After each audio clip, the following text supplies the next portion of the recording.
ભાદરવી પૂનમના મેળામાં અંબાજી જતા પદયાત્રીઓની સુરક્ષા માટે મહીસાગર ARTO દ્વારા મહત્વનું પગલું ભરવામાં આવ્યું છે। લુણાવાડા ખાતે મહીસાગર કચેરી દ્વારા પદયાત્રીઓને રાત્રિના સમયે દૂરથી દેખાય તેવા રેડિયમ રિફ્લેક્ટિવ જેકેટ અને સ્ટિકનું વિતરણ કરવામાં આવ્યું છે અને ભાદરવી પૂનમના મેળા દરમિયાન ગુજરાત અને દેશભરમાંથી લાખો શ્રદ્ધાળુઓમાં અંબાના દર્શને પગપાળા જાય છે।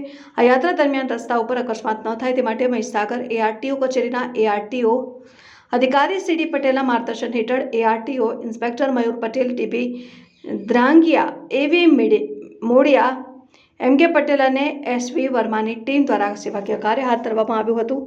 લુણાવાડા મોડાસા હાઈવે પરથી પસાર થતા પદયાત્રીઓને આ ખાસ જેકેટ અને સ્ટિકનું વિતરણ કરવામાં આવ્યું હતું। આ રેડિયમ વસ્તુઓ રાત્રિના અંધારામાં ચમકતી હોવાથી વાહન ચાલકોને દૂરથી જ પદયાત્રીઓની હાજરીનો ખ્યાલ આવે છે, જેનાથી માર્ગ અકસ્માતો અટકાવી શકાય। આ ઉપરાંત અધિકારીઓને પદયાત્રીઓને રસ્તાની એક બાજુમાં ચાલવા અને સલામતી માટે કઈ બાબતોનું ધ્યાન રાખવું તે વિશે પણ માર્ગદર્શન આપ્યું। આ પહેલથી યાત્રાળુઓની સલામતી સુનિશ્ચિત કરવામાં મદદ મળશે।